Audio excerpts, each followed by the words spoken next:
Remy. She's one of our newest penguins. She's still technically a chick. Her name means 20 to celebrate that 20th anniversary of the aquarium. Cool. And then here on this side, I have one of our male African penguins. His name is Ikulu, which means 100, because he's our 100 chick that was hatched here at the aquarium. Oh, that's amazing. I love that their names have such meaning. Now, the obvious question is, they look a little bit different. So this one is very fuzzy. It's got these sort of furry feathers on it. This one is much more sleek. What is the difference? Yeah, so Ishirimi is a little bit younger than Ikulu. She still has her chick plumage.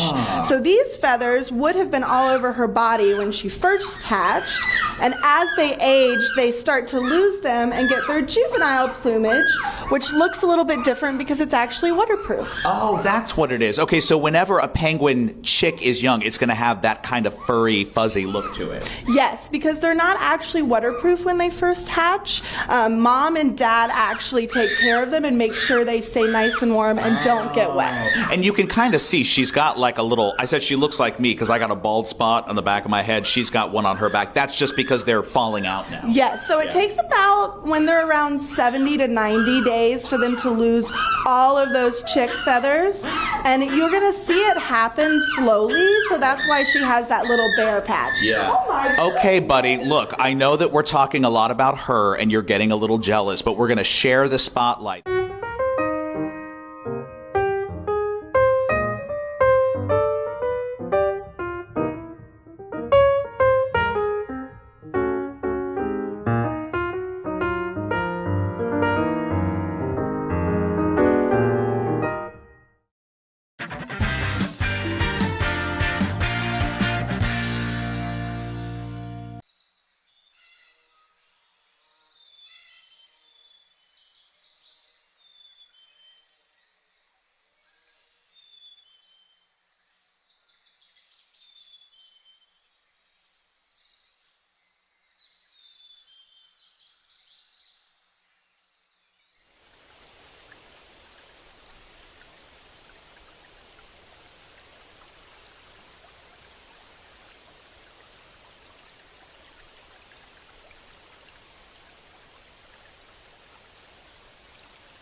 Good morning and thanks for joining us. I'm Elizabeth Rollins and this is News Now. Right now, we are following the 30th anniversary of the Oklahoma City bombing. They're having a remembrance ceremony right now. We want to take you there live. We're just hearing from the governor of Oklahoma, who was governor when this all happened. Take a look. Bless the Lord, O my soul. Bless his holy name. 30 years ago, Lord, was truly a dark and evil day. But you, O God, were there to usher into your presence all of our beloved victims. We asked on that day just to give us as many survivors as possible. We remember today the grieving families and friends of those you received the moment they took their last breath here on earth and their first breath in your arms. From the oldest adult to the children to the unborn babies who only knew the warmth and love of their mother's womb until you, O Father, received them unto yourself. We remember our survivors, who were in fact the very first rescues. In spite of their injuries, they helped their co-workers and friends and children on this hallowed ground. Likewise, all those who helped in the structures surrounding the Murrah Building, the YMCA, the Kirkpatrick Hotel, the Journal Record Building, the Athena Building, many of the buildings around us where blood was shed. Father, so many physical and emotional injuries have been endured over these last 30 years. Dana Bradley was our last survivor on that dark day. She, like so many others, are still recovering today. One of her rescuers, Fire Chief Keith Bryan, 10 years later, saved my life. He offered me part of his liver one day, which was not to be until his untimely murder. His family honored his desire to save my life. And God, you gifted me his organ. He saved me and 2 others with his kidneys. Even in death, he was saving lives. Father, a true friend and a true hero. We remember all the rescuers. And again, you were just listening there into the 30th anniversary ceremony for the Oklahoma City bombing. We'll continue to follow that, and we'll circle back in just a few minutes. Right now, we want to go to our Caitlin Pratt, who's actually at Zoo Atlanta. Caitlin, they are releasing the gorillas. Is that right? Yes, they sure are. And I am not going to waste any time with myself on camera. I'm going to let you take a look at what we're looking at here in the habitat. They just released the gorillas here, and you can see they're searching right now, foraging. What they're looking for, a very special Easter treat, Jell-O eggs, sugar-free Jell-O to be exact. And in the last half hour, we saw keepers here putting out those eggs, and also putting out, you may see some different colored grass. That's for enrichment. And this is something they do every single year. They even did it during the pandemic and streamed it so that people could watch from home. Such a really special event, and the gorillas really seem to enjoy the hunt. They came out, they went straight to work, and they found as many eggs as they could. It's only been a couple minutes now, Elizabeth, but we're continuing to monitor their progress here. I'm told that they work pretty quickly. They come out, they find them, and then that's a wrap. So that's why I'm trying to get as much video and images for you guys at home as possible, because this is probably going to be over soon. What's been especially fun and cute, though, you're looking right now from my screen, that's Willie B. the Third. It's going to be his 2nd birthday, and they're going to be having a big birthday bash this afternoon for him. And what a way to celebrate, or what a way to start the day, I should say. Fun annual event here. I'm going to send it back to you in the studio, and of course I'll keep getting video for you guys to share later. What an entertaining way to spend your Saturday morning, Caitlin Pratt. Thanks so much for that. We'll check in just a bit. We're going to take a short break.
And welcome back. I'm Elizabeth Rollins, and we are following the latest developments of this year's tax season and scammers. I'm joined now by Paul Keener, who's a cybersecurity expert, who's talking about how you can protect yourself this season. Paul. Well, good morning. This year, there are so many scams targeting taxpayers, and part of that is because taxpayers don't really understand how the IRS interacts with everybody. And so what that has led to last year, as an example, there was $9.1 billion in fraud from tax and financial crimes, according to the IRS, which is enormous. But it all generates most of the time from the fact that the normal taxpayer just doesn't interact with the IRS, and they don't understand how the IRS initiates contact or talks to taxpayers, which opens them up to scams. And we know that scammers could get creative year after year. What are we looking at this year compared to what we've seen in the past? So this year, again, part of that is because people just don't understand how the IRS interacts. So it makes it easier to use generative AI and deepfakes because you can create very realistic looking phishing attacks and scams that because you don't understand how the IRS operates, it's very easy for a scammer to say, "Hey, this is the IRS. This is realistic. It's targeted to you." And the one of the things that's really interesting is the deep fakes. And so that's voicemails that are coming that sound like an actual person and coming from the IRS. So it makes people very nervous and scared because they just, they're seeing the IRS and they're going, "Oh my gosh, whatever they're saying, I just need to make sure that it gets taken care of," and they get subject or they get scammed by these criminals. And many folks in Georgia have an extension. The federal government has issued an extension for many folks who were impacted by Hurricane Helene. Does that make people more vulnerable as well? Of course. So there's a scam out there called the Ghost Tax Return Preparer, and so what it does is it attempts to create to scam clients or clients into providing information to tax preparers or people who claim to be tax preparers. And so when you are, when you're operating, everybody knows that April 15th in any normal year is the year that you file your taxes. And so these extensions create a circumstance that says, "Hey, by the way, we're going to go ahead and file late." And here's another thing you can do. You can file, there's scams that are focused on misrepresenting data to the IRS, all sorts of things that happen. That's coming from the dirty dozen that the IRS posts every year. And by the way, that's been for the last 11 years. And so there's, misrepresentation of taxes. There's false preparers, people who are trying to get your information and your money. There's a lot of different things that are happening. And these instances where there's an extension, that just opens up another opportunity for a scammer to create confusion. What's the, safest way to, protect yourself and to make sure that, you're not going to get, hacked? I know a lot of people are worried about, filing online. A lot of people want to just print it all out and send it in. Do you recommend that, or what is the best way to basically almost make sure that your information is protected? That's a great question. And so what you want to do is you want to make sure that you're using a licensed, reputable tax preparer, if that's what you're doing, or recognized, reputable tax preparation software. The other way that you protect yourself against getting scammed like this, is go to the IRS website, irs.gov. On their help page, it says how to know it's the IRS if you feel like you're getting contacted. Or if you've been part of this where you feel like you've been contacted, you go to the same help page on the irs.gov website where it says report phishing, and it has a whole list of things of potential scams. Hey, if this has happened to you, what should I do? And so you have different ways to validate that it's coming from the IRS or that somebody is a tax professional. You can look that up on the Georgia Better Business Bureau website to make sure that the tax preparer is legitimate. But those are some very good ways to protect yourself. And yes, it is perfectly safe to file online, provided that you're using those types of things to keep yourself safe. Okay. Okay. And so, in terms of, what the IRS says, and you go to their website, which that's some great information there that people can verify, okay, did I get a phone call? What does the IRS say about those things? Will they typically call you? Will they email you? I mean, do they have a kind of a streamlined way of contacting you in the event that they are, in fact, contacting? So it's important to remember that the IRS does not initiate contact with taxpayers by email, text messages, or social media to request any type of personal or financial information. So this includes PIN requests, passwords, any of that type of stuff. The IRS will do that through official communication. So if you're doing it with the tax preparer, they'll communicate with that tax preparer. They'll send you, official letters and those types of things. And again, going to the IRS website and looking at their how to know it's the IRS under their help page is very, very important. The other part, by the way, that I think is often missed in this area is we tend to focus on individual taxpayer because that's the one that's generally getting scammed, but they're not the only ones. The other people that are getting scammed are actual legitimate tax preparers. And so one of the scams that they're seeing that's new this year, in addition to the AI phishing and deepfakes, is that it's ghost clients. So they're targeting tax preparers and as a potential client, getting those tax preparers to download malware onto their computers so that they can get access to the data for their clientele. So that's also something that professional tax preparers need to be watchful for. Wow, it's again, they're getting more clever every single year. So I guess what's I guess the key takeaways for those professionals as well as the consumer.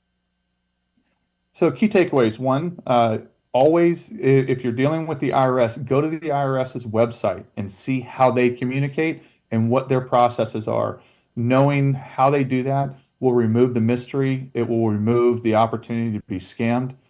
Second, if you have been scammed, first, especially if it relates to any type of finances, notify your financial institution immediately.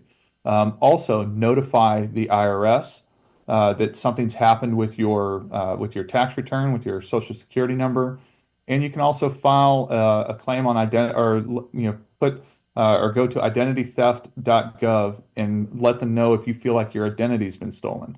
So that way they can put a flag on that and help recover. And what's the best way to contact the IRS? I mean, they have a specific way of contacting you. Do they prefer you contact them in a certain way if you do have a concern? They prefer you contact them through their website. They have a bunch of contact information via email or via phone, those types of things that are where you can know that it's the IRS. I mean, it's the government, so it takes a little bit of time, but they have all of their formal and approved contact information. You also, part of the scams is social media side. They also have where their official social media sites are, so that way you know that you're getting appropriate information. All right, thanks so much, Paul Keener, cybersecurity expert, giving us some great advice as we prepare.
Welcome back. Thanks for joining us. I'm Elizabeth Rollins.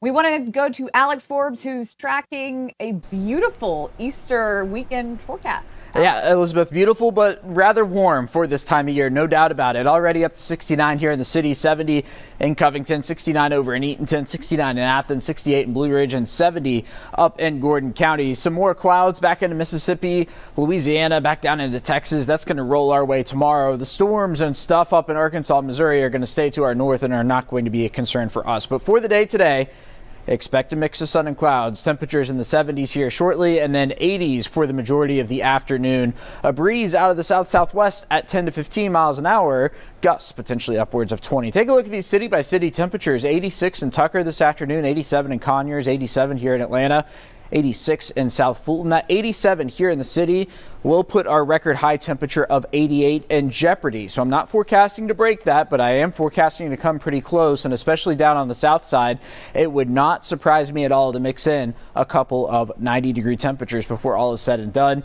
Up on the north side, I think that's where we're going to be a little closer to the mid-80s, 84 in Blairsville and in Blue Ridge, 84 in Dahlonega, meanwhile 86 in Cumming and 87 over in Roswell. Now, the Braves are back at Truist Park tonight against the Twins. First pitch at 7:15, looking for a temperature of 84, cooling through the 70s during the course of the game, but also noticing the clouds picking up in coverage across the area. Now, overnight low temperatures, low 60s here in the city. Now, I would also take this as your sunrise Easter forecast, right? Because this happens right before sunrise, these temperatures do. Down on the south side, much of the same, maybe even a couple of upper 50s and something similar on the north side. But still, that 63 in Atlanta is about 10 degrees above the average low of 53. Once we get into the day tomorrow, we will get back into the 80s with some cloud cover around. 84 is where I expect to be around 5 p.m. That will be our high temperature for the day, so it is going to go down as a warm Easter here across North Georgia. 84, as I said there, for Sunday, 82 on Monday with a 20% chance of some showers around in northwest Georgia for the afternoon and evening hours. But then, Elizabeth, we've got a 60% chance of storms on Tuesday. Not everybody's going to see rain, but those who do could see some brief heavy downpours before we remain unsettled with scattered storms, and we'll still be warm through the end of the week. All right, Alex Forbes, thank you so much. Meanwhile, we are following the 30th anniversary. It's been 30 years since the Oklahoma City bombing. We want to take you there live. They are having a memorial ceremony. Former President Bill Clinton is expected to speak. Let's take a listen. This program by the Memorial and Museum is inspiring students, individuals, and families throughout the state to embody the Oklahoma Standard and to learn the story of April 19th. Funded through the a strong partnership with the Governor and the State of Oklahoma Department of Agriculture playing a key role. We thank our Governor for supporting our Journey of Hope tour to all 77 counties that carries the 30th anniversary message, a day of darkness, years of light. Representing our state, Governor Kevin Stitt.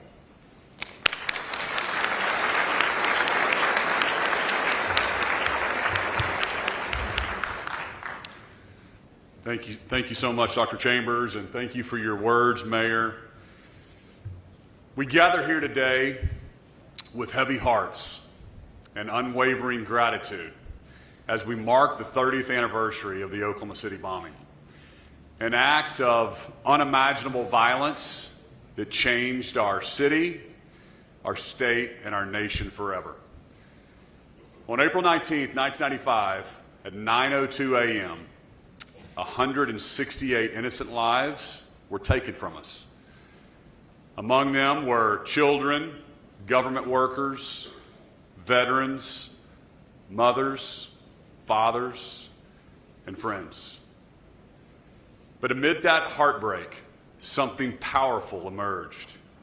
In the smoke and rubble, in the chaos and sorrow, we saw the very best of Oklahoma. We saw helpers, people who didn't wait to be asked, who ran towards danger, who gave without hesitation. Firefighters, police officers, EMTs, nurses, clergy, and everyday citizens answered the call. People like Terrence Yeekey and Jim Ramsey of the Oklahoma City Police Department and John Hanson of the Oklahoma City Fire Department, they ran into the rubble to save their fellow Oklahomans. Dr. William Fabry and Debbie Atterby, they worked tirelessly to treat the wounded. Dozens of pastors and chaplains showed up and prayed with the grieving in the hours and the days after the tragedy. Oklahomans gave blood. They opened their homes. They offered their strength. This spirit of compassion and courage came to be known as the Oklahoma Standard, a commitment to service, honor, and kindness that has shaped who we are as a people. And as Scripture reminds us in Galatians 6:2, carry each other's burdens, and in this way you will fulfill the law of Christ. This is exactly what Oklahomans did on that day and every day since. We honor the heroes of April 19th. We also honor those who continue to help, those who stayed, the mental health counselors, the teachers and the pastors, the city workers and all the volunteers, those who carried the burdens of that day quietly, faithfully, year after year. And to the families, to the survivors, the children who grew up without a parent, to the spouses who rebuilt life in shadows we're just of listening live there of the 30th anniversary of the Oklahoma City bombings. They are having a memorial this morning and several related events. President Bill Clinton is expected to speak at some point. We're going to keep checking in and bringing you that live throughout the morning. Meanwhile, we want to go to our Eli Jordan, who is getting to taste some cupcakes this morning. Eli. I do a lot of weird things in my IFB right now, and I can't hear very well, but I am at the Cabbagetown bake sale, the second annual one, and right now the judges here at the Cupcake Deathmatch have started judging. We got the caramel and the key lime, and we got the red berry and white chocolate, and a pecan crumble and chocolate with some gold leaf on there. And this is the panel of judges. You can tell they're all content. They've been munching on their cupcakes. And if you guys could get rid of mixed minus, that'd be great, because I can hardly hear anything going on. So I got Lucy Perkins. She's a judge. So tell me, what is how are the cupcakes so far? Cupcakes so far have been excellent. We have tasted 2 so far, so it started with a really strong start, and now we're doing like a sort of comparison with the second one. It's been a dream come true to be able to eat cupcakes, which I've never, who would have thought as a young woman growing up in this world that you would one day get to host and be a part of a cupcake competition. So this is great, fabulous. Yeah, this is every little girl's. The competition does seem a little bit tense, does it? It's been an exciting day so far. 4 cupcakes in. I've been told to pace myself. I ate too many cupcakes on the first one. So I'm trying to be better about not eating all 10 cupcakes today. Awesome, cool. And so I'm going to move on down here. All these judges have been. Here's Claudia Martinez. She's a pastry chef. So tell me, what are you looking for when you sample the cupcakes? For cupcakes, I'm looking for layering of flavor, the sweetness on it, salty notes, and just creativity. Awesome, cool. And I think the real expert is Willow here. Willow, do you have a favorite cupcake? I think my favorite might be the key lime so far. Cool, awesome. So it's an exciting day down here in Cabbagetown with the Cupcake Deathmatch, and they're going to be sampling their third round soon. So they'll have a winner around, I think, noon, probably. Yep. So, yep, that's it from here to Elizabeth. Awesome assignment this morning. Thank you so much, Eli. We'll check back in. I can't believe it all that everyone just gets to taste cupcake. Wow, what a really cool assignment. We're gonna take a short break. We'll be back around 11. Thanks for streaming with us live. This is News Now.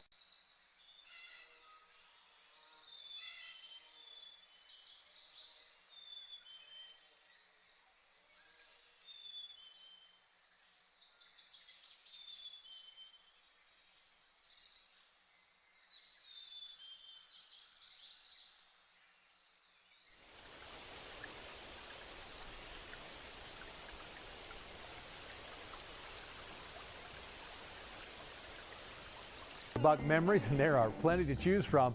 We're still taking a look back at how restaurants, and for that matter, Burgers with Buck, survived during the pandemic. Iron Hill Brewery had 2 Atlanta locations, one in Buckhead and one in Dunwoody. The Buckhead location has since closed, but we paid them a visit in December of 2020.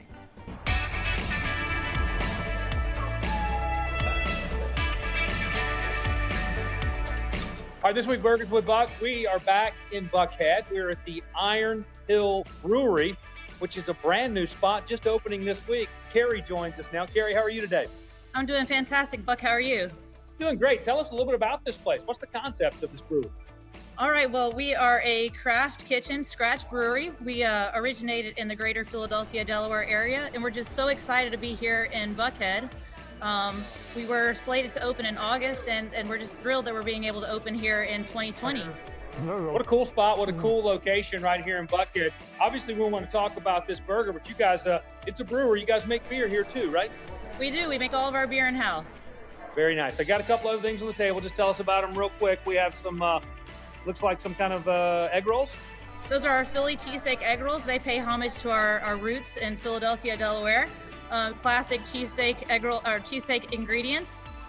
We also have our 7 veggie pizza there, so we do have a little bit of variety for everyone that comes in the door. It's a great option for our vegetarians, and gluten-free with our cauliflower crust. All right, here's a look at that. If people, you were just talking about it. So those seem like a couple of great things to build up to the star of the show, which is called the... We have our pub burger there. It's one of our most popular burgers on the menu. All right, tell us about it. How do you put a pub burger together?